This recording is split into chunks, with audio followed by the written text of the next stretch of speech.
కొద్ది రోజులుగా ఈయన వీడియోలు సోషల్ మీడియాలో చాలా వైరల్ అయిపోయాయి. ఇప్పటికే ఆయన పెడుతూనే ఉన్నాడు, అవి వైరల్ అవుతూనే ఉన్నాయి. ఫస్ట్ లో ఈయన వీడియోలో ఒక 2-3 చూసినప్పుడు ఏం అనుకోలేదు. ఆ పోనీలే ఏదో ఫుడ్ బ్లాగర్ అయ్యి ఉంటాడు, అంకుల్ గారు మంచి ఫుడీ అని అనుకున్నా. కానీ ఇంక ఇప్పుడు నేను ఊరుకోలేను.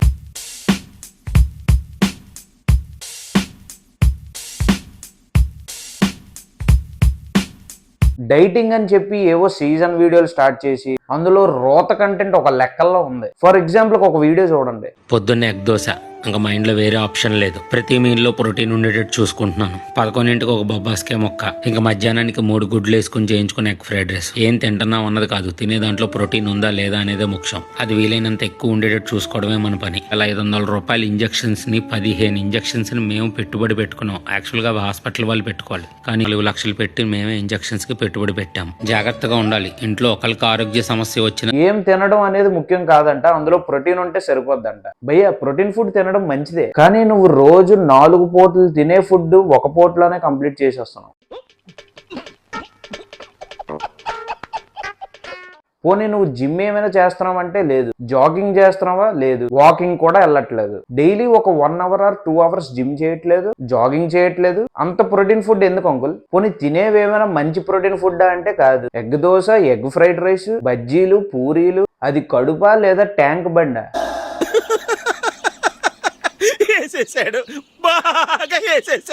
ఈయన్ని ఫాలో అవుతున్న వాళ్ళకి, ఈయనకి లైకులు కొట్టిన వాళ్ళు ఏమనుకోకండి. నేను ఫుడీనే, ఫుడ్ గట్టిగానే తింటా, కానీ డైలీ ఇన్ని ఐటమ్స్ ఈయనలో ఫుడ్ తినాలంటే సాహసం అనే చెప్పాలి. ఇక్కడ ఎగ్ దోశ, గారెలు చాలా బాగుంటాయి. ఇంకా మధ్యాహ్నానికి ఇంట్లో బ్రౌన్ రైస్, పెరుగన్నం, ఆమ్లెట్ తో సరిపెట్టుకున్నాను. ఇంకా సాయంత్రం 4 స్నాక్స్ కింద బేకరీలో దొరికే ఒక సింపుల్ బ్రెడ్ శాండ్విచ్ తీసుకున్నాను. కరెక్ట్ గా చేస్తే పానీపూరి చాలా బాగుంటది. ఇంకా రాత్రికి ఇంట్లో మిగిలిపోయిన మిక్స్డ్ స్నాక్స్, పాప్కార్న్ తిన్నాను. బొత్తిగా ఈటింగ్ మోడ్ లోనే ఉన్నాను.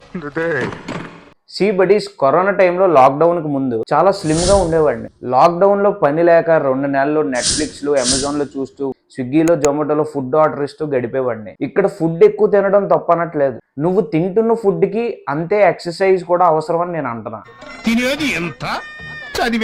లాక్డౌన్ లో ఎక్సర్సైజ్, జిమ్, జాగింగ్ ఏం ఉండేది కాదు. Simply sitting, eating, playing. College లేదు, జిమ్ లేదు, సరదాగా బయటకు వెళ్ళాలంటే బయట పోలీస్ మాయలు. లాక్డౌన్ లో చాలా లావ్ అయిపోయా. సడన్ గా మా ఫ్రెండ్స్ చూసేసరికి షాక్ అయిపోయారు. ఇంకోటి ఏంటంటే, లాక్డౌన్ కి ముందు ఒక 1.5 మంత్ నేను జిమ్ కి వెళ్ళా.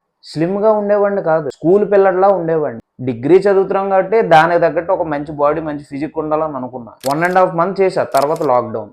ఇది కూడా ఒక రీజనే నేను లావ్ అవ్వడానికి. ఎప్పుడు కూడా మీరు జిమ్ చేస్తూ మధ్యలో ఆపేస్తే మీరు ఫాస్ట్ గా లావ్ అయ్యే ఛాన్స్ చాలానే ఉంది. తర్వాత మళ్ళీ జిమ్ జాయిన్ అవ్వలేదు. లాక్డౌన్ అయిపోయాక డైలీ జాగింగ్ చేసేవాడిని, కానీ నాకు అంత ఇంప్రూవ్మెంట్ ఏం కనిపించలేదు. నేను కూడా అప్పుడు చేసిన తప్పు ఏంటంటే, చేస్తున్న ఎక్సర్సైజ్ కి నేను తినే తిండికి అసలు సంబంధం లేదు. Morning 4 boiled eggs, 4 brown breads with peanut butter తినేవాడిని. Afternoon rice with some curry, evening మళ్ళీ ఏదో స్నాక్స్ తినేవాడిని. ఇంకా నైట్ అయితే టిఫిన్ ఆర్ రైస్ తినేసి పడుకునేవాడిని. Daily 1 hour or 2 hours gym చేస్తూ ఎంత తిన్నా పర్లేదు, కానీ కేవలం జాగింగ్ కి, వాకింగ్ కి మాత్రమే అంత తినేవాడిని. మళ్ళా డిగ్రీ సెకండ్ ఇయర్ లో మా ఇంటర్ ఫ్రెండ్స్ మోటివేషన్ తో మళ్ళా జిమ్ జాయిన్ అయ్యా. గట్టిగా 3-4 మంత్స్ కష్టపడ్డాను, మళ్ళా స్లిమ్ అయ్యాను. డాడ్ బాట్ టు స్లిమ్ అయ్యా.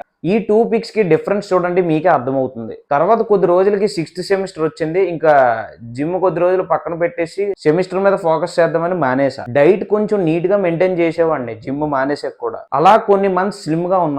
మళ్ళా ఇంకా జిమ్ జాయిన్ అవ్వలేదు. అగైన్ ఇప్పుడు బ్యాక్ టు డాడ్ బోర్డ్. మళ్ళా జిమ్ ఎప్పుడు స్టార్ట్ చేస్తానో ఐడియా లేదు. ప్రస్తుతానికి అయితే డైలీ ఒక 30 మినిట్స్ జాగింగ్ చేస్తా ఆర్ వాకింగ్ చేస్తా అండ్ 10 మినిట్స్ మెడిటేషన్ చేస్తా. అను గారు ఫిజియోథెరపీ చేయించుకోవడానికి ఏడుస్తుంది.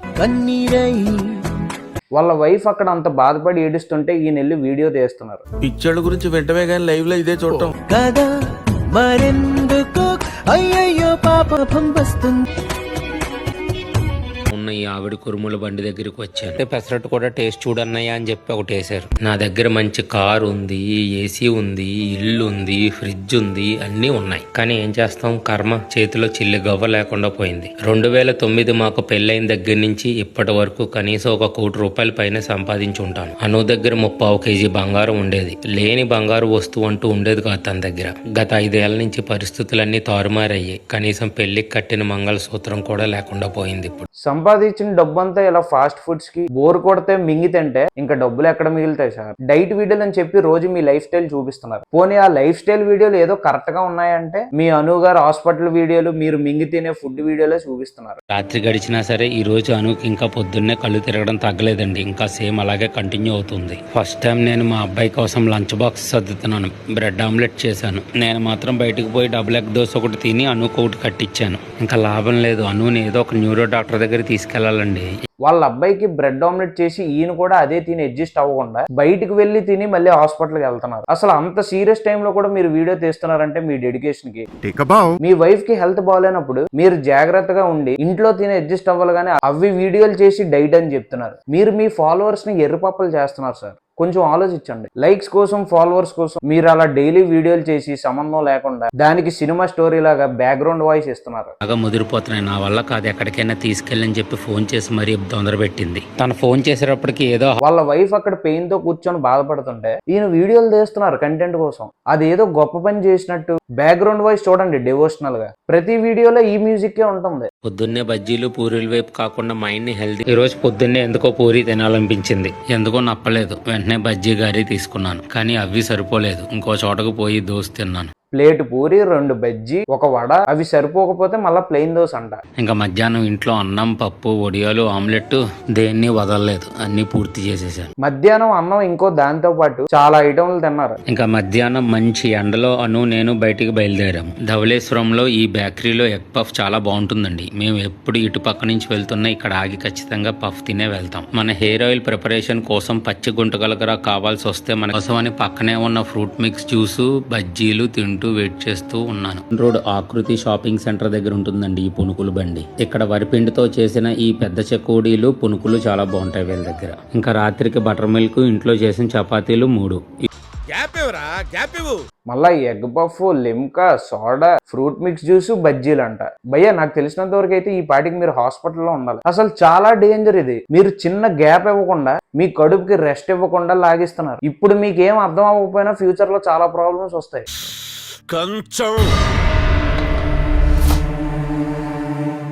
కంచం ఏంటి ఎంత ఉంది? ఫుడ్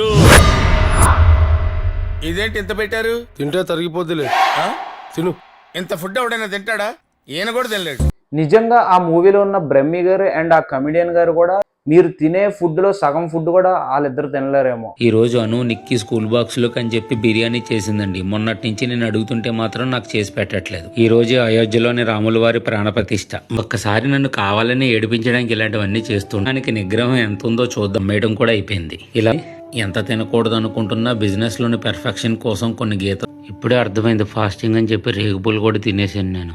ఇదంతా ఆ రామమహిమ. నా గురించి నువ్వేం పస్తులో ఉండక్కర్లేదు, నీ తిండి నువ్వు తినిసావు అని చెప్పినట్టున్నారు. అయినా సరే మధ్యాహ్నం 3 గంటల వరకు నా ప్రయత్నం నేను చేశాను. ఇంకా అక్కడితో ఉండలేక నా ప్లేట్ని నేను అందుబుచ్చేసుకున్నాను. సాయంత్రం అయింది. ఇంకా నా విహారం మొదలైంది. ఎగ్ పఫ్, పానీపూరి, పెసరట్టు ఉప్మా, వంకాయ బజ్జీ, ఎగ్ బజ్జీ.